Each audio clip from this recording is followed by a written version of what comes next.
Pendekatan saintifik ini pendekatan yang wajib dilaksanakan di sekolah dasar maupun di sekolah menengah, dan itu pun sudah berdasarkan pada ketentuan yang tercantum pada kurikulum 2013. Pendekatan saintifik merupakan sebuah pendekatan pembelajaran yang mengedepankan pembelajaran berbasis ilmiah. Sebuah jawaban yang dimana siswa dituntut untuk berpikir secara ilmiah, kritis, analitis, maupun sistematis.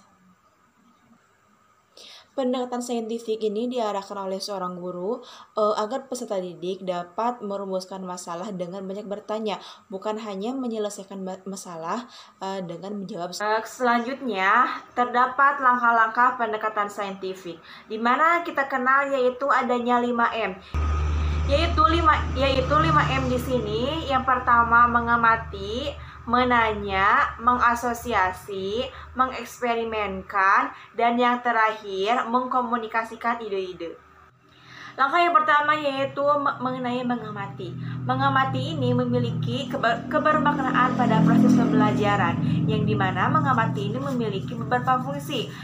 Fungsinya yaitu menyediakan objek secara nyata, kemudian siswa merasa senang dan tertantang, dan yang terakhir, pada pelaksanaan mengamati ini terbilang mudah. Di sini saya memiliki 8 buah permen.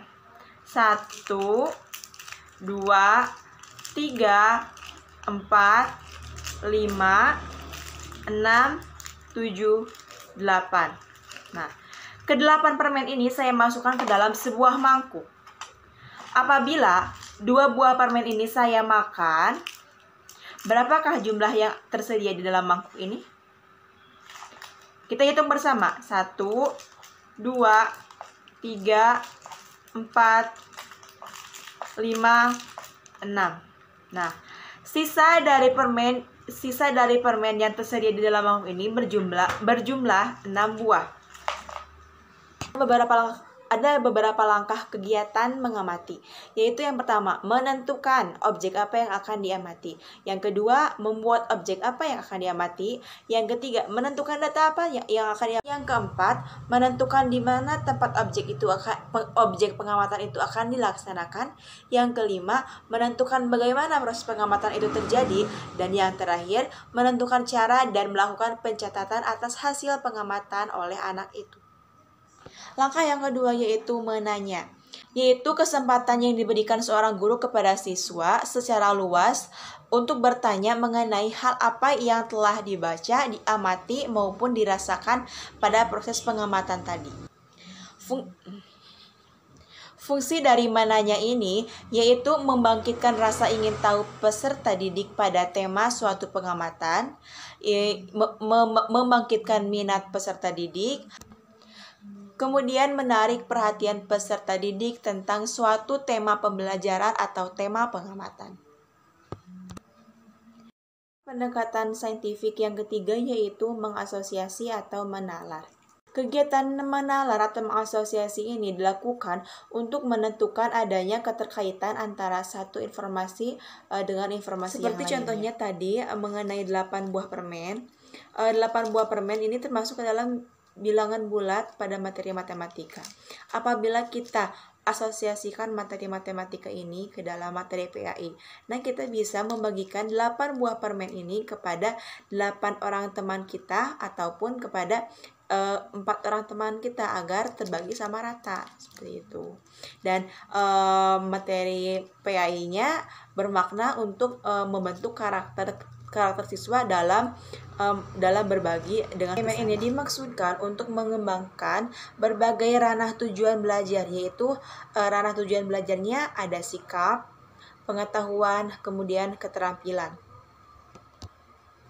Nah, dalam eksperimen ranah tujuan belajar sikap, kita bisa mengetahui apakah siswa itu dalam proses pembelajaran tadi menyimak dengan baik, mencermati dengan baik, mendengarkan dengan baik, mampu berkonsentrasi hingga akhir pembelajaran, kemudian memahami materi pembelajaran dengan baik. Untuk ranah tujuan belajar dari aspek keterampilan, kita lihat dari keterampilan siswa, apakah dia mampu menjawab pertanyaan yang berbeda dari pertanyaan yang telah disampaikan. Seperti misalkan tadi 8 buah permen tadi dimakan 2 buah permen, sisanya 6 buah permen. Apabila diberi pertanyaan 8 buah permen tadi dimakan 6 buah permen, sisa berapakah permen yang tersisa? Yaitu ada 2 buah permen, seperti itu.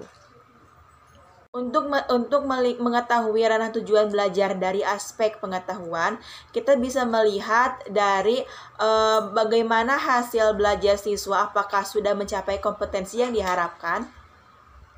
Yang terakhir yaitu mengkomunikasikan ide-ide. Mengkomunikasikan ide-ide ini merupakan kegiatan yang dilakukan melalui menuliskan atau menceritakan apa yang telah ditemukan oleh peserta didik dalam proses pencarian informasi tadi.